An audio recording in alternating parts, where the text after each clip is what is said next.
Who was interested first? Who said I love you first? Who's more protective? Who cleans more? Who eats the most? Who spends the most money? Who is most likely to start an argument? Who falls asleep first? Who is more annoying? Shrek is love. Shrek is life. We love a man who owns property and doesn't poop shame. If you weren't into the Lularoe leggings a few years ago, you definitely knew someone who was, and I want to discuss the LulaRICH docuseries on Amazon Prime. A lot of people say Lularoe is a cult, but now people are saying the same thing about my beloved nap dress. Katie Couric has written a scathing tell-all book, and she's naming names, and Governor Noem is being accused of having an affair. I'm Alex Clark, and this is POPlitics.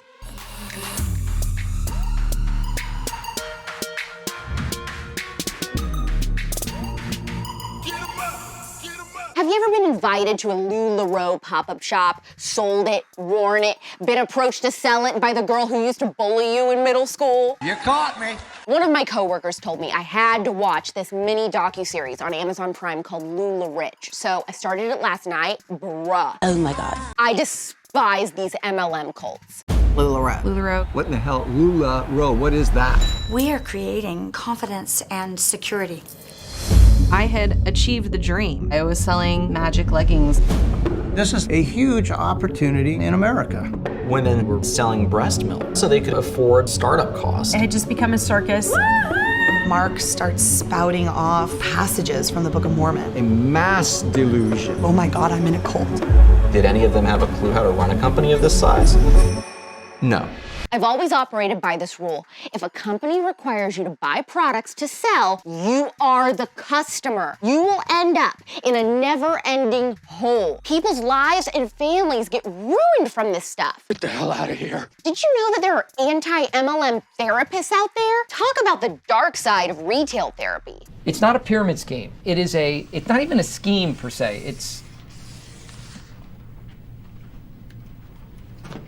I'd love to hear your story in the comments if you have an MLM nightmare story. I'm all out of money! All the introverts are like, thank God my personality has kept me from ever ending up in one of those situations. I love to be alone. I am like the best at it. I just love when you're sitting there in a room and you're just there with your thoughts and you're like, oh my gosh, I'm alone. Would anyone ever love me or whatever? And like, do I know anyone who would care if I just ever came out of this room or not or whatever? And like, I don't know, it's just peaceful. Speaking of clothing cults, remember a few weeks ago when I said I was loving nap dresses? Here's a new buzzy trend. Okay. It is called the nap dress. Nap? N-A-P? Nap, like Okay. I will go take a nap now. Okay. And that's right, it's the sweet spot between a dress and a nightgown.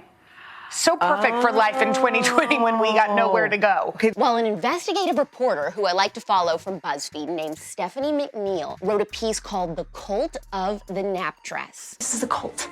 I brought you to a cult. Stephanie wrote that buying multiple versions of this Instagram famous garment has become an obsession for some people. People really struggle with boundaries, don't they? The limit does not exist. The limit does not exist. Fans of the famous Hill House dress call themselves Nap Dress Nation. A country of our own. Stephanie wrote, to its fans, nap dresses are like Pringles. You can't have just one. According to Hill House, its average customer owns 3 or more. Once customers buy their first dress, they told me they have gone on to buy more in different colors and for every season. So this style of dressing is called Grand Millennial, apparently, because it's millennials wanting to dress like cozy grandmas. Say one more thing. I will pimp slap you. The article is actually positive. It's not a scathing thing. Like, the nap dresses are fine. Stephanie doesn't actually think that these women are in a Lularoe situation. It's just a large, dedicated fan base, and it's a fun read, especially if you're also into the nap dress thing like me. I have yet to purchase one, but I know I want a white one, and yeah, I know we're past Labor Day, but Arizona winter feels like summer anyway. Also, pause. A large dedicated fan base? Are CUTEservatives a cult too? I do like Kool-Aid. Hey, little girl, I don't want cherry. It upsets my stomach. All of our favorite cartoons we grew up with are being ruined by progressives. Nothing I can see Someone help me. Help me. Somebody will save you. For the record, I loved the old My Little Pony style of animation, but this new style is so ugly, and I hate it. When I say progressives ruin everything, I also mean they make everything ugly. Not even pink animated ponies are sacred. If you're a mom-servative whose kids like this show, you should be warned that there is a new My Little Pony movie coming to Netflix next week called My Little Pony: A New Generation, and it has tons of progressive leftist junk in it. No photos. Okay, one photo. Hold your horses, pun very much intended, because equity is about to go equestrian. The New York Times says the movie features a political awakening about tolerance, prejudice, and even fascism. Fascist ponies? Are you for reals? Whoa!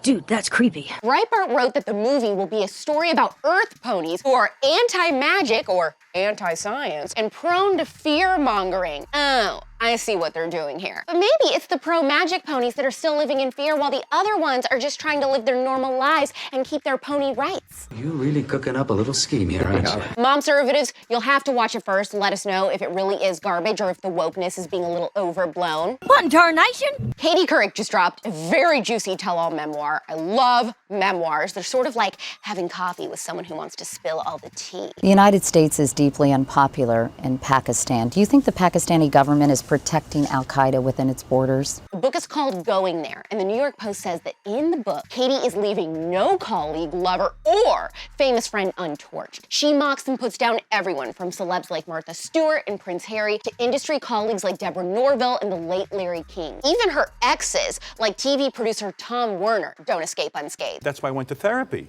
I'm so damn angry, and I don't even know why half the time. You know, it's a violent anger, and I'm angry over the stupidest stuff. Who gets angry over Jay Leno? Why don't you let it go? In the book, Katie accuses Martha Stewart of needing to go to prison so she could gain a sense of humor, and she talks about the one time at a public event when she ran into Prince Harry, who reeked of booze and cigarettes. I wonder if this was before he married the Green Bean. Have you seen him lately? He looks like a man who will never have fun again. Markle stole all her man's sparkle.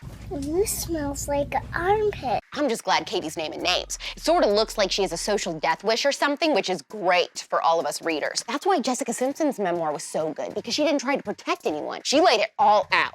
Take a look, it's in a book, a reading rainbow. Critics are already saying that this book will be Katie's final nail in the coffin of her career, and an anonymous source told the Daily Mail Couric will never get a job at any television network or cable channel ever again because she attacks everyone. She'll be stuck with her newsletter and Instagram stories for the rest of her working life, even though the book oozes of her desperation to be back on network television hosting her own show. Ooh, I really hope this book lives up to the hype. Wow. That is brutal. Will you be adding Going There to your Amazon cart or not? Will you be my Katie Couric? Instead of Freak of the Week, I wanted to have one more regular segment so that I could end the show on something really juicy. Is it juicy? No. Governor Noem is being accused of having an affair. Life is too short, too important to waste time on this filthy human piece of garbage. Let me tell you what's going on. Conservative news site American Greatness says they have multiple sources claiming Governor Noem and this guy, ex-President Trump aide Corey Lewandowski, have been having an affair for months. No. Governor Noem is 49, and she's been married since she was 20 to Brian Noem, who she's had 3 kids with. Governor Noem says that the rumors are a total lie, rooted in sexism, and, according to the Daily Mail, said these old, tired attacks on conservative women are based on a falsehood that we can't achieve anything without a man's help. I love Brian. I'm proud of the God-fearing family we've raised together. Now I'm getting back to work.